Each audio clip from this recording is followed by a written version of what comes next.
The topic of today is resistance to alignment. And I named the webinar that for many reasons, but as we'll obviously get into. But essentially, the reason why I wanted to make this was because I think that I've noticed for myself, and I think a lot of coaches, a lot of entrepreneurs, a lot of people in general, we have a feeling of internal resistance that many times can bog us down, and we can be our own worst enemies. I don't know if it's just me, but I know I found myself in many situations where I feel like I'm the one that's getting in my own way.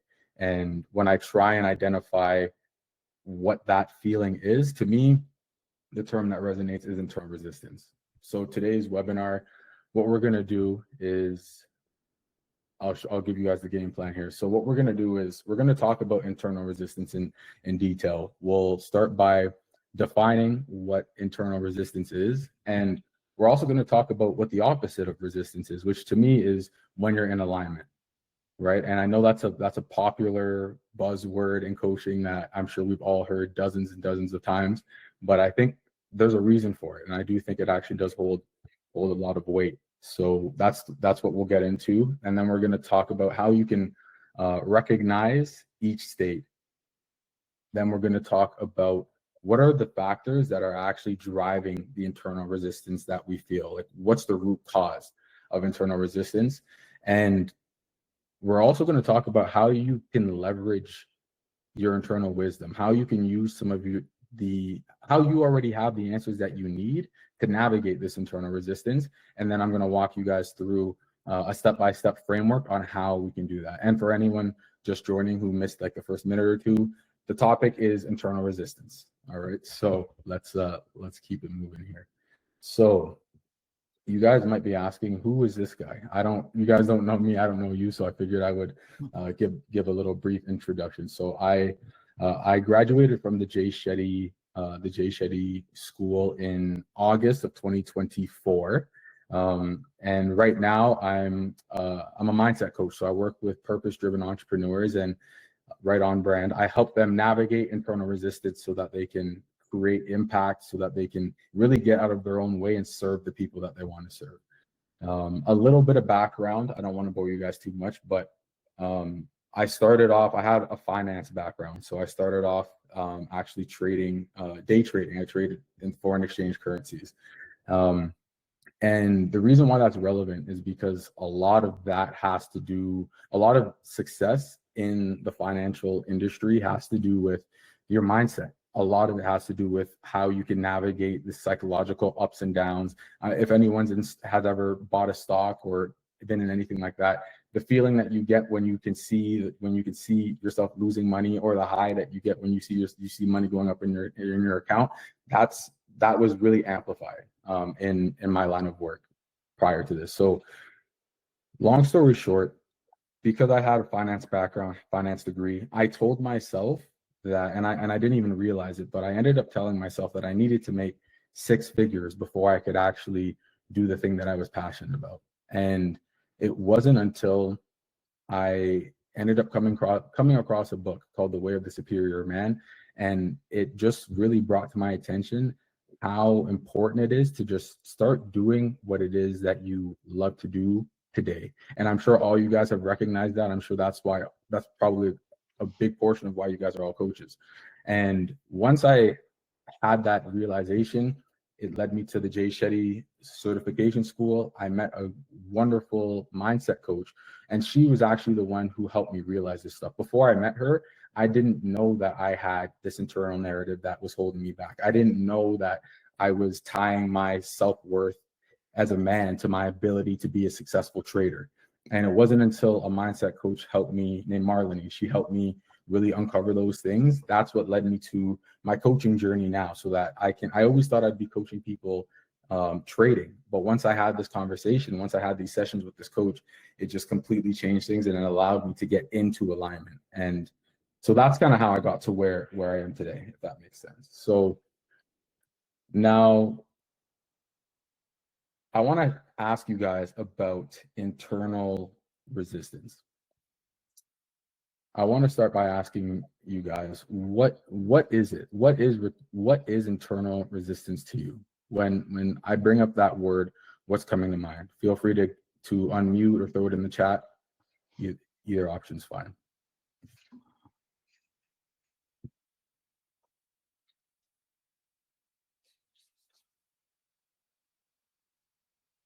Yeah, go ahead. Go ahead, Nikhil. Oh, sorry. I was just about to say, like, the inability to get your mind to do what you're ordering it to do, essentially.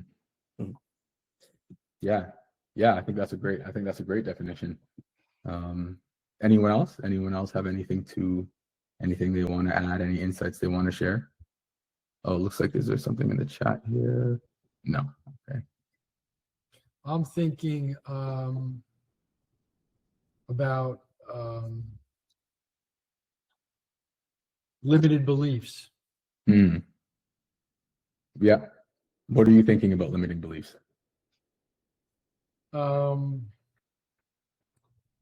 Limiting beliefs probably lie in my unconscious mind, things that are holding me back, that I'm not aware of until I become aware of it, until somebody makes me aware of it, until I make myself aware of it. Yeah, absolutely. Thank you for sharing that, Jeff. It looks like Sorrel said, a couple comments here. Our subconscious running our habits and ultimately our life. Yep, 100%. Conflicting desires could be one too. Absolutely, Nikhil, you're ahead of me, brother. You're ahead of me. We're gonna talk about that later on. But yeah, 100%. Conflicting desires is a big one. Myra said, the fear that pulls you back. Yeah, absolutely. So, yeah, you guys are right on cue. Sorry, Nikhil, did you have something else to add? Okay, alrighty. Okay, cool. So yeah, you guys are right on point. I'll tell you what internal resistance is to me, right? And it's an inner friction that arises when part of you wants to take action, but another part resists, blocks, or sabotages it. So I think everything that you guys said hits that completely. So yeah, well done. Awesome. So the next thing I want to ask you guys is, how does it show up when you think about internal resistance? And I think Myra said fear. That's one way it can show up. Can you guys tell me any other ways that you feel like internal resistance actually manifests itself in our day-to-day lives at times? Procrastination, Myra said. Yep, that's a big one. Shilpa, go ahead. I think you're on mute there. You're still on mute, Shilpa. You just have to go off mute.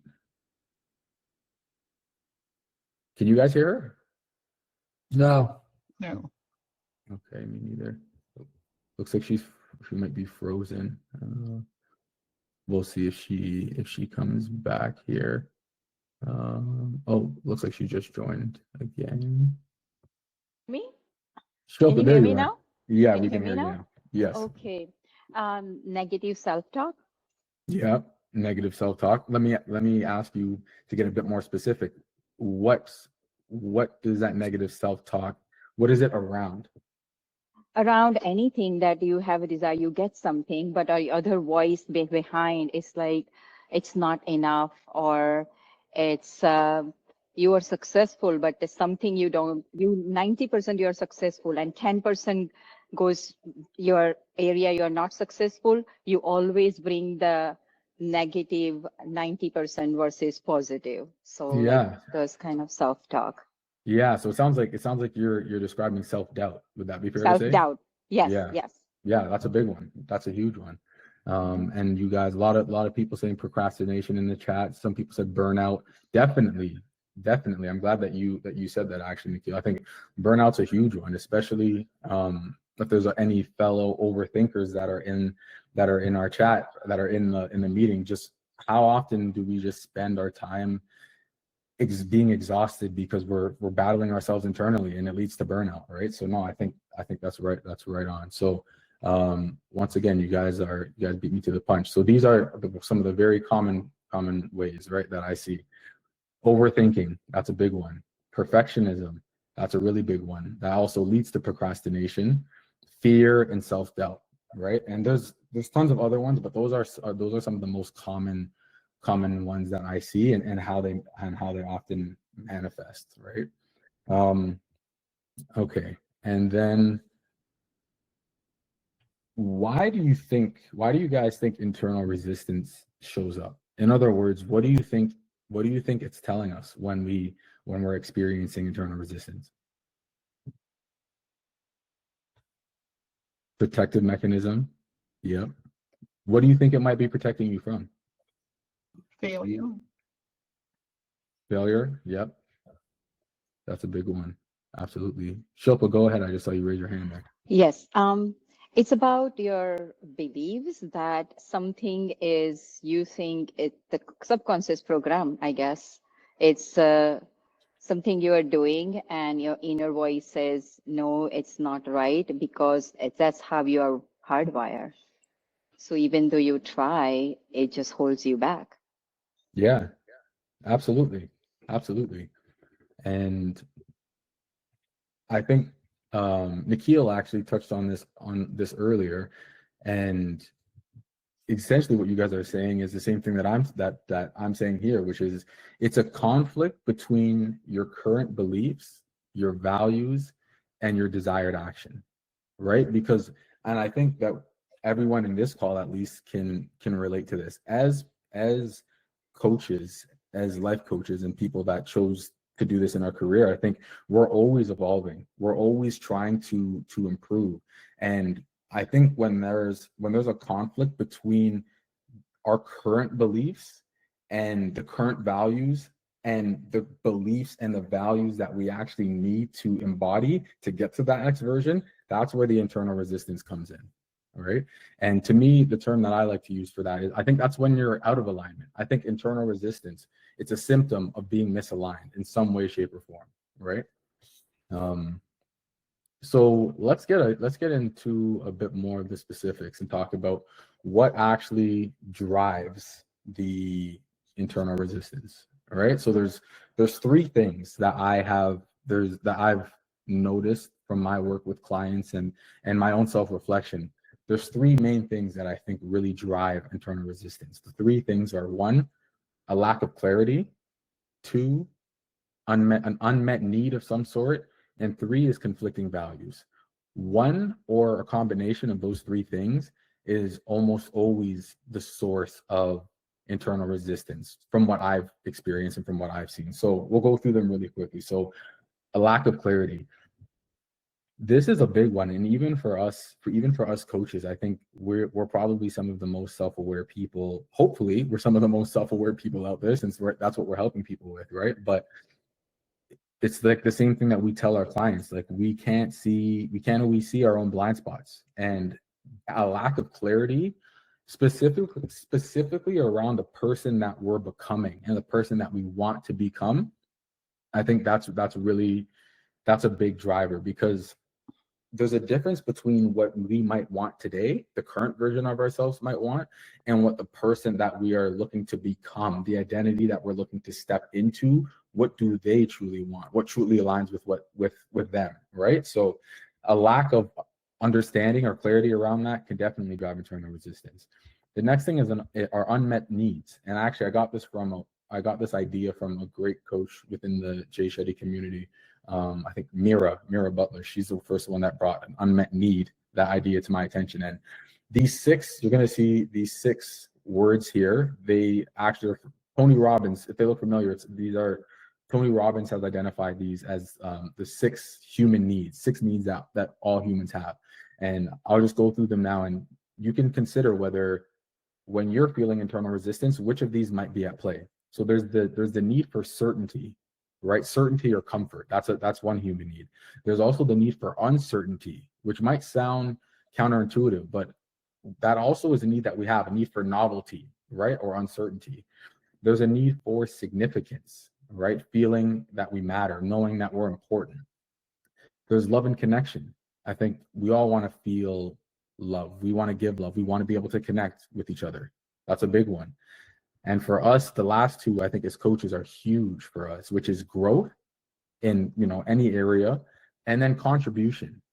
And I think that as coaches, those last two needs, I think a lot of the time, growth, contribution, and also certainty, those I think are really at play for a lot of us when we're constantly evolving, and we are the business, right? So yeah, then the next thing I want to touch on is conflicting values. So I'll just give you guys and when I'm talking about values for this context, value can be like just what's important in life.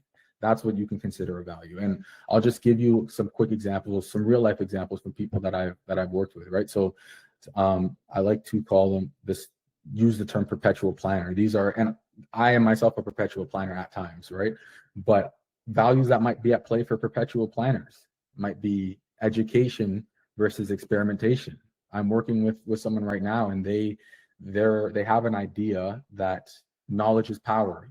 That's something that's been drilled into them. But what also got drilled into them unconsciously was the fact that they can only get that knowledge through studying. They can only get that knowledge through research. So education is a massive value that they have, but it's conflicting with experimentation because they don't see themselves as the person that can learn on the fly. They don't see themselves as a person that can experiment to learn, right? Perfectionists, right? There's what might be at play for if you're experiencing perfectionism. I think a lot of the time perfectionism is tied to self-worth. Why? Because self-worth, I think a lot of the time perfectionists, they tie their worth into external achievements. So they have that conflict between their self-worth and growth because they want to grow, but if that is conflicting with your identity of self, then how do you manage that, right? And the last example that I have is someone who might be a people pleaser, right? These are people who might have an unmet need for love and acceptance, and maybe it's not even unmet. They can, like, that need can be met, but sometimes that can conflict with putting themselves first because they care so much about caring for everyone else. They don't, like, I'm sure we've all heard the mask analogy. Like if a plane's crashing, you put your mask on first before you help others. People pleasers, a lot of the time, they don't think like that. They're looking to help other people. So what values might be at conflict with someone who is a people pleaser, right? So these are just high level things to consider, right? So we've talked about internal resistance, some of the things that drive it. And what I wanted to show you guys this visual because I think when we're experiencing internal resistance, our beliefs, our values, our identity, it's kind of all over the place, right? And that's why we feel that resistance, that self-doubt, that perfectionism, the overthinking. And we have a choice to make, right? We can take a step back and figure out how we can step into alignment, right? So let's talk a little bit about alignment. What is alignment to you guys? When you think of that word, I know it's a buzzword, right? But what does that actually mean to you guys?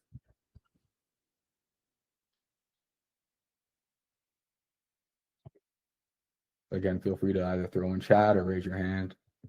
And if you don't know, that's okay too. That's why we're here. Stolpo, go ahead. State of being in harmony. So you feel aligned. When you are in harmony means then you feel aligned. If you feel uncomfortable, then you are not in your alignment. There is whatever you're doing, it's not right. That as core with your beliefs or your values is not fitting together. Absolutely. Well said. Nikhil, go ahead. Yeah, I think I would explain this from an overthinker's perspective. So it's kind of like you're in a flow state without trying to say you're tapping into that state. So what I mean by that is like when you're doing your work or you're totally focused on a specific task within your overarching goal, you are present with the transformations that are happening moment to moment. It's like I'm executing this, I'm learning this, I'm seeing how dots connect together, and you're solely working on the progress of that. So in that particular process, you're not thinking about like, am I getting it? You're not seeping in self-doubt. You're not thinking about like, am I not doing enough? There's like grander goal out there. So Yep. just focusing on the task at hand and just being present with that and maintaining that moment to moment, which pretty much is just driving motivation. So Yeah, absolutely. I couldn't have said it better than either of you guys. Those are great points. And Myra said in the chat here, when your thoughts, feelings, and actions match. Absolutely. Absolutely. So what I have here is when there's no, and I should say minimal, because there's always some conflicting energies, right? But when there's minimal conflicting energies between your beliefs, your values, and your actions.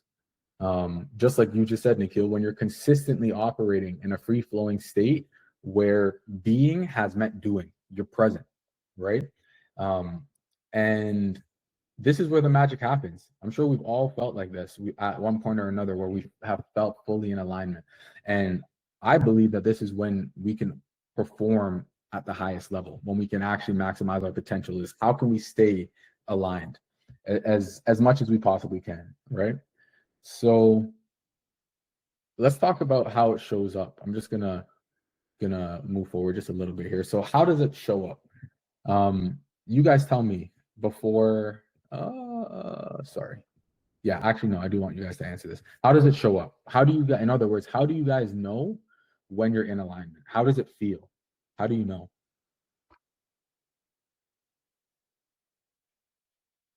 Shilpa, go ahead. Feel uneasy.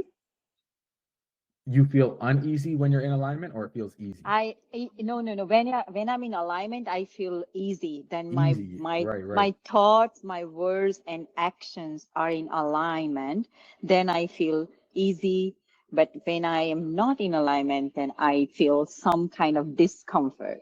Yeah. That either my words doesn't match with the action I perform, then that's how I see where I am in alignment, I'm not in alignment. Yeah, absolutely. Thank you for sharing that. And Nikhil said nothing else matters. And I think I know exactly what you mean when you say that. I think you're speaking to the importance of being present. Like you just said, you're locked in, right? Yeah, go ahead. yeah, so I was gonna say like when you're coaching somebody, and I guess when I feel aligned during a coaching session, it's like nothing else matters. The story, the data even that's coming out of this person before me is the most interesting thing for this 1 hour. So like I'm fully locked in to that. And then by being present and not, setting aside your projections and opinions and all of that, you're able to like take in a lot of knowledge and information at a much more, with a higher level of accuracy Yeah. than if you had come in with other things in your mind and you're not Yeah. being present. So Yeah, absolutely. Absolutely. And in a more tactical perspective or practical perspective, you're talking about mental bandwidth. We have more mental bandwidth when we're in alignment, right? And that allows us to perform better. So yeah, you guys touched on all of this. It's being clear-minded, confident, having conviction. We get greater performance. We can be more present. Shilpa said lighter, right? We feel light, easier, energizing. It can be exciting. It can be fun, feels authentic. So all of these things, right? And I'm just gonna do this one quickly. So, and why does it show up, and what is it telling us? I think it's to show us that we're on the right path, and I think it's to show us that we're exactly where we need to be. If you guys have any quick thoughts to add on that, definitely feel free to chime in on what do you feel like it's showing you when you're in alignment, when you feel you're in alignment.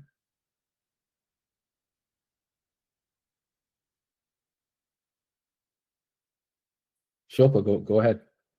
You enjoy. It comes inner happiness. It's like when you love what you do, the time fly by. That means you are in alignment and you enjoy the moments and more. Yeah, absolutely. I could not agree more. Okay, so we've spoken a little bit about alignment, right? Now let's talk about how we can actually identify a path or decision. How can we find the aligned path or the aligned decision? I think that there's 4 key things that will enable us to do this. It's locking in and getting clarity rather on our mission, on our vision, our mission, our values, and our purpose. I'm not going to spend a whole lot of time going into a bunch of detail with the vision, mission, and purpose, because I think that I'm sure you guys are all very self-aware individuals and have spent a lot of time doing this, but we'll just run through some of them quickly. Where I do want to spend more time is the values, because I think that is a big driver, like I spoke about earlier. So vision, right? It's just, what do you want your life, your business, your relationships to look and to feel like? And I think a lot of the time it's easy for us to answer what we want it to look like. I think we need to focus also on what do we want it to feel like, right? How do we want to feel within our business? How do we want to feel within our relationships? And really bringing those things to the forefront. The next thing is our mission. How do you actually want to get there? What vehicle are you going to use to get from point A to B? What are you going to use to actually allow you to make your vision a reality, right? And I think for a lot of us, it's our coaching business when we're talking in the business aspect, right? Values. What's most important on the journey that we're taking, right? We all have a destination. We all have a mission that we're trying to accomplish. How do we want that drive to be? If we're thinking about it metaphorically, like, sure, you can do a drive across the country, right? But how do you want that drive to be? Do you want it to be exciting? Do you want it to be slow? Do you enjoy a faster drive? Do you want it to be smooth? Do you want scenery, right? All of these things, like, how do we want the journey to really be? And last but not least is our purpose, our why. Why are we taking this trip in the first place? Why are we working towards whatever our mission is, right? What gets us up every morning? Why are we doing it? All right. So let's get into the vision here. So what I would like you guys to do is just ask yourselves. I'm going to give you guys about a minute for this one. So if you have your pen and paper, or you have something to take notes on, now's the time. So what I want to ask you guys is, if you were featured in a Forbes magazine, right? They're writing an issue on you 10 years from now, and they wrote a story featuring who you are, what you're about, your accomplishments, and your contributions in life. Just jot down some things that come to mind. What would you want that story, that article to say? All right, I'm going to give you guys about a minute for this, just to get the juices flowing.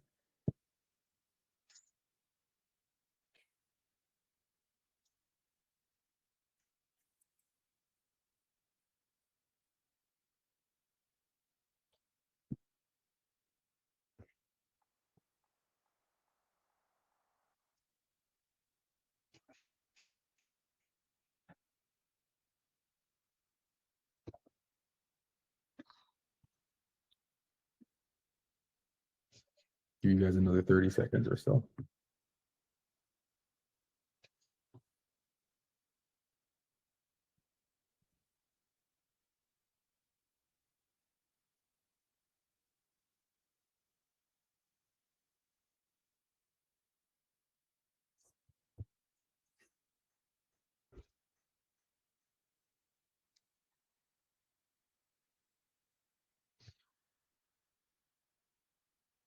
All right.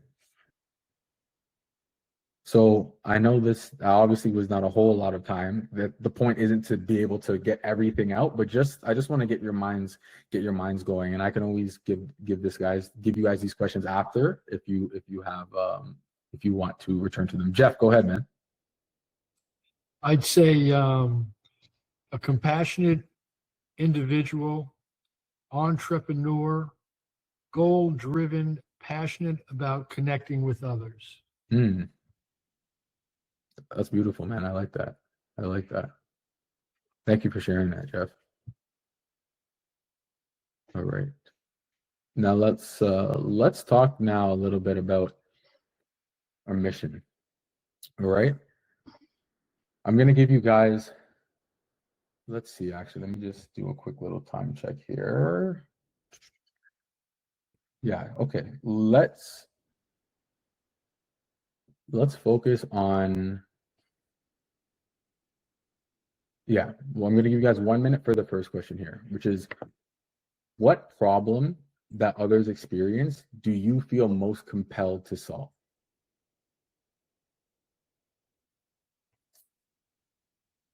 All right. I'll give you guys a minute for that first question. Again, what problem that others experience do you feel the most compelled to solve?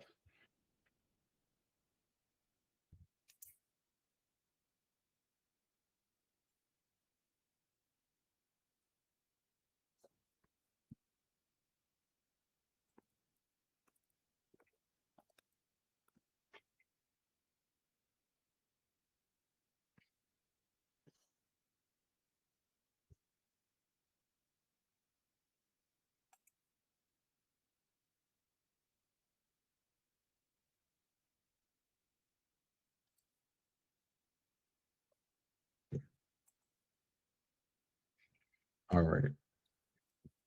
And then I want you guys to, we're going to skip the second one for now.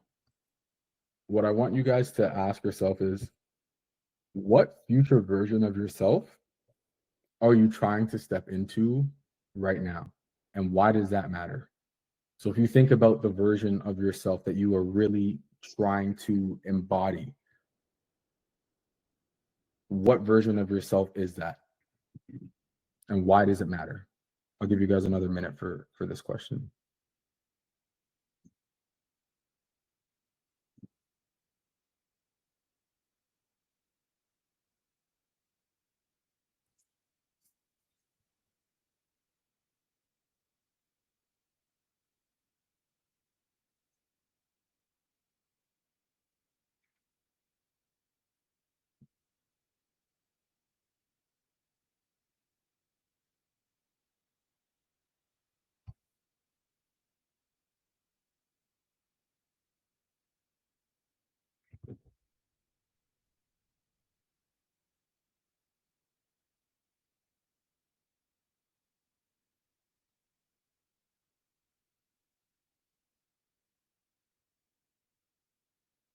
And again, guys, the goal here isn't to have everything a perfect answer written out. I just want to get you guys thinking.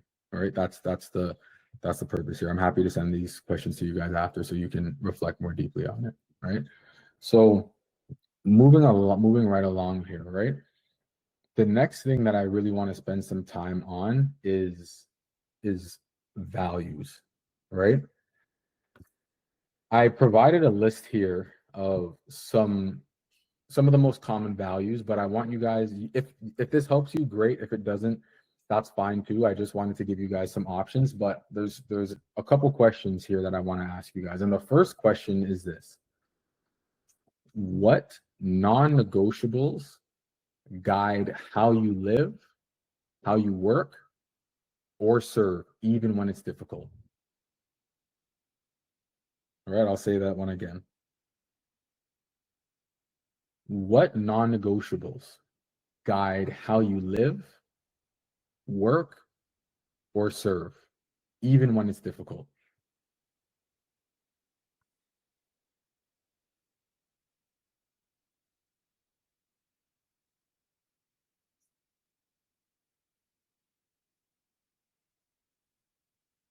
And that one's not written here, so I'll just throw it in the chat here quickly, just in case.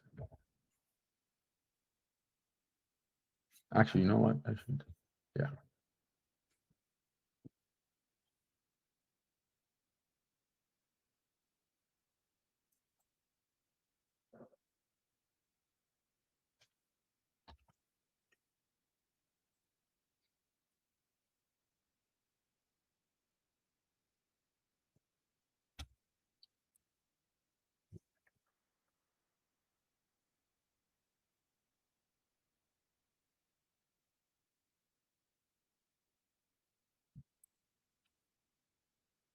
All right.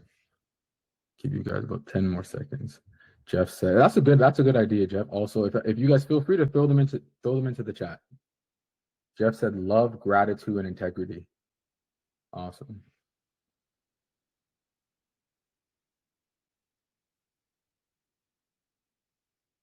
All right. The next question that I want you guys to consider, and I'm going to throw this one into the chat as well, which is what values do you refuse to compromise on because it feels like betraying yourself? Again, what values do you refuse to compromise on because it feels like you're betraying yourself if you do?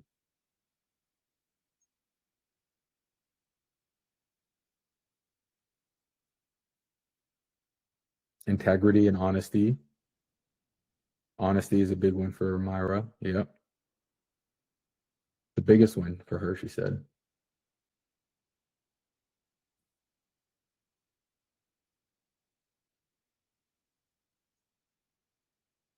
And you know what, guys? I'm actually just going to add this on the fly here too.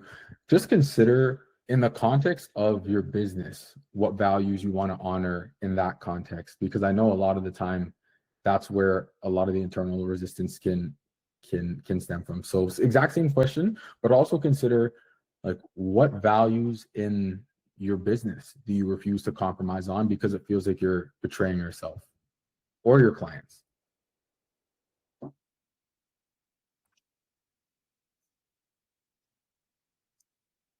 Creativity, freedom, respect. Yep.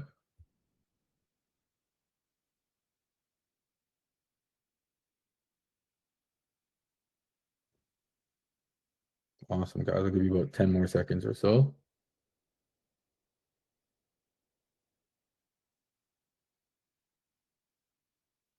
Authenticity, respect, and balance. Huge. Trisha said authenticity, respect, and balance. That's huge. I think as coaches, authenticity is massive. And so is balance, I find, right? Really good point. Shilpa said freedom, authenticity. Freedom's a big one too. You know, I see a lot, and I know I've been in this position myself.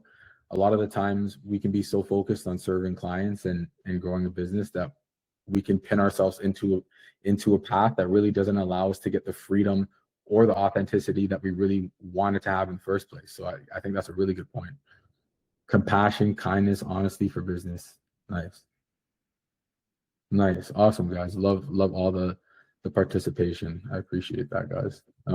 Okay, moving right along here. Now, how can we tie these values to internal resistance that we spoke about earlier? What I want you guys to ask is, when you feel internally conflicted, whether that's fear, self-doubt, procrastination, whatever it is, what values do you sense are colliding?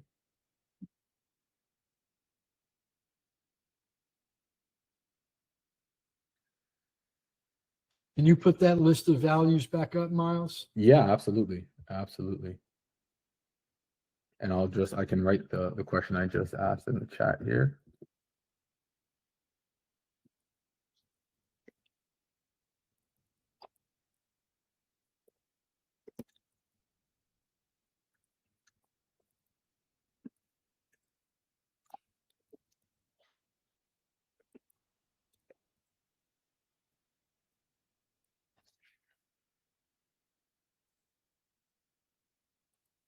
And again, guys, remember, this is obviously not an exhaustive list of values. Feel free to go off whatever comes to mind. Balance, Nikhil said.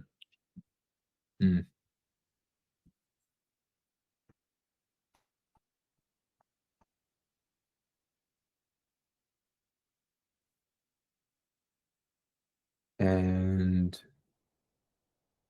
what about courage, balance, faith? Jeff said. Yep. So again, I'll give you guys about 10 more seconds. Again, the question is, when you feel internally conflicted, what values do you sense are colliding, are not in harmony? They're not in unison, right?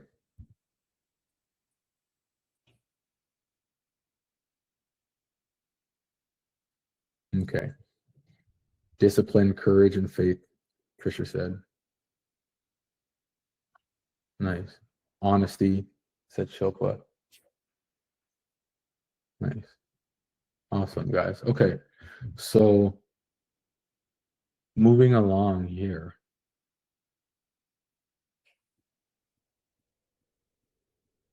I'll give you guys about 30 seconds for this one because I'm sure for the first question anyway, because you're probably able to identify it fairly quickly. What area of your life, if any, are you feeling misaligned in right now? And I'd love to see some of these answers in the chats if you guys are comfortable sharing. What area of your life are you feeling misaligned in right now?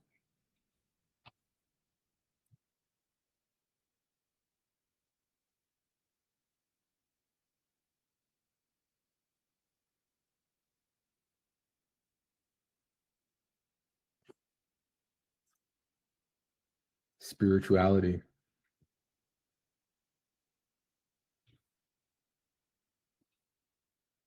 Thanks for sharing that, Jeff. Anyone else?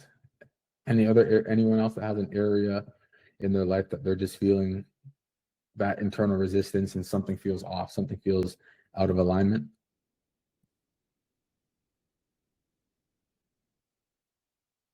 Courage. Playing small. Sorrel, do you mind if I ask, is that in a particular area? Is it in business? Is it in relationships, or is it just overall? Business mainly. Business? I'm feeling out of my depth right Mm. now. So Yeah. trying to figure it out. Yeah. And it feels a little bit lonely at times. Yeah. So Absolutely. Yeah. Thank you for sharing that. sure. Jopa says relationship. Nikhil says responsibility. Awesome, guys. On that same path, what I want you guys to consider now is what particular scenario and circumstances do you feel misaligned in? Is there a decision that you're trying to make within your business? Is it like, for me, for example, I know I felt misaligned for a long time trying to figure out what platform should I be on. That was a misalignment for me because there's certain values clashing, right? So I just want you guys to consider what particular scenario and circumstances are surrounding your misalignment right now. And if you're comfortable, again, go ahead and share in chat or write down on your pen and paper, right?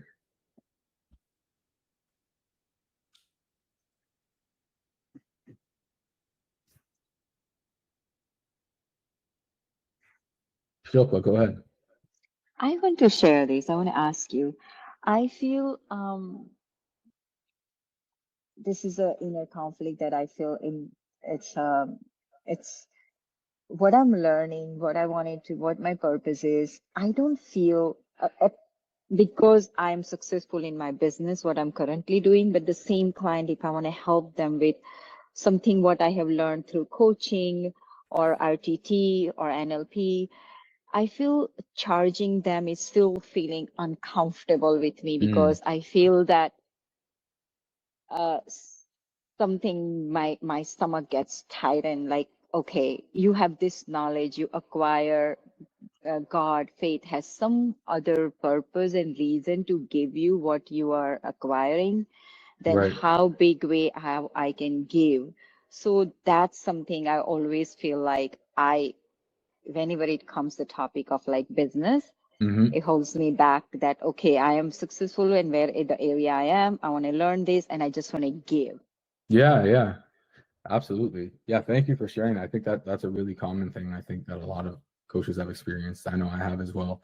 I'll tell you what, how about we shelve that just for the Q&A portion, and then when we get to Q&A, you and anyone else that has personal questions related to your situations, like I'm happy to stay for a little longer or dive into those. Does that sound okay? Yes, thank you so much. No, you're very welcome. You're very welcome.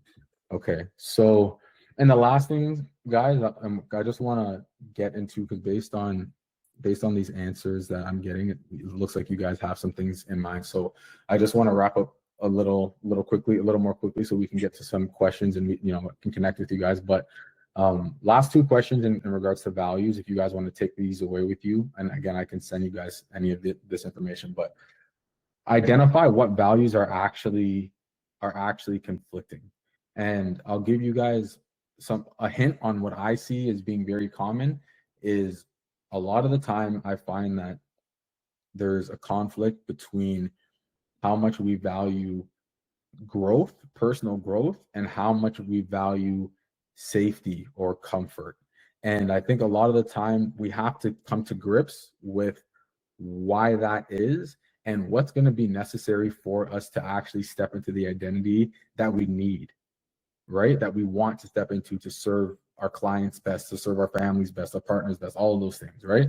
So I'll leave you guys with that. And like I said, I can always send you guys this information. So just before we get into the Q&A, and also when it comes to those values, considering why they might be conflicting. Why, for example, the client that I just had, the values that were conflicting with her were education and experimentation. Why? We realized in this session that she had siblings, she was basically the savior sibling, and her parents were always like school. That's everything that you need to focus on school at all times. Education is everything. And she didn't realize, but that was the reason why she felt like she wasn't the type of person that could experiment. It came from her parents, who obviously meant nothing but good things for her. But so just feel free to, to go in depth when it comes to that, right? And last but not least, before we get into the Q&A, I want to give you guys an overview of a 4-step framework that you guys can actually use to put some of these things into practice. And I have more information on it that I can give you guys if you would like. Just feel free to reach out to me. But essentially, there's four pillars that I've identified that I think anyone needs to follow in order to get from feeling misaligned to actually being in alignment and to have that internal resistance subside.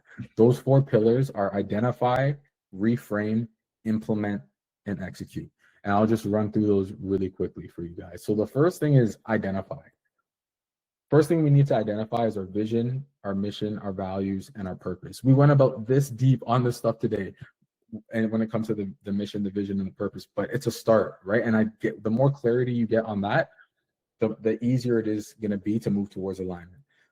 I suggest only after that should you actually consider what your desired outcome is. And for any overthinkers here, Nikhil, you might find this helpful, or if there's anyone else who has find goal setting challenging at times, focus on who you need to be. I know it's really, really simple and we've probably heard it before, but really setting a goal around who you need to be, I found to be extremely liberating and freeing, because you can always tie objectives to whatever that is. But if that's really what you're working towards, I find it simplifies things a lot, right? What's getting in your own way? What's getting in your own way, right? We asked some insightful questions. Hopefully you guys found them to be insightful and useful. We asked some questions to help try and identify what's getting in your own way. Where are you currently out of alignment? And last but not least, and when it comes to identifying, what values actually need realigning? What I mean by that is, again, perfectionists, just as for an example, a lot of the time conflicting values for them are growth and excellence. They want to grow, but they want to maintain excellence at all times. My question when I work with perfectionists is I ask them, like, the version that you're trying to become, what value do they need to embody in the context of making decisions? In other words, would you be better off being okay getting things to a 70 or 80%, but be constantly growing and getting momentum? Or do you want to keep excellence being at the very, very top, even ranked higher than growth? And there's no right or wrong answer. There really isn't. Just being honest with yourself about where do your values need to align. Shilpa, we'll talk about some of the things that you mentioned earlier, but another one I think coaches face is, how do I want to serve and contribute, but I also want to be there for my family, or I want to serve and contribute, but I also want to grow. And having the conflict between some of the things that are required to grow, like raising our prices, that can conflict with our value of wanting to serve, right? So these are just some things to consider. After we identify, then we have to reframe. And Jeff, you touched on this earlier. You said limiting beliefs. You were spot on. What limiting beliefs do you need to identify that have to be reframed? What narratives need to be rewritten? What empowering beliefs, what empowering narratives and values do you want to embody instead?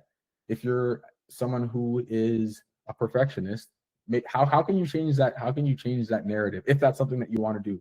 Can you empower yourself to move more freely, to move quickly, and allow yourself to make mistakes? Just as an example, right?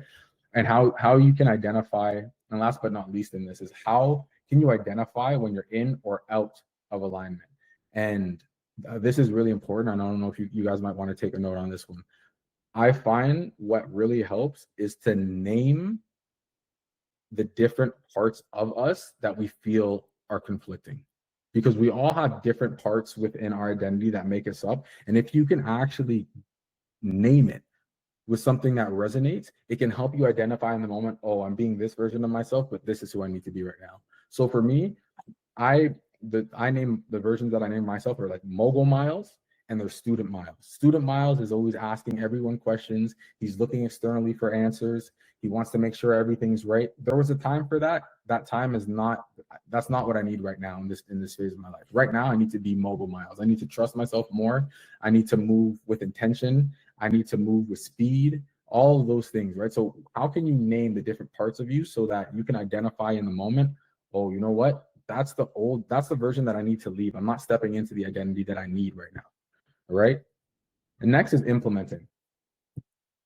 My challenge to you guys is, instead of focusing on a particular goal, focus on identity-based habits. Because at the end of the day, accomplishing any goal comes down to what? It comes down to action. It comes down to, can we do the actions that are required to get us from point A to B?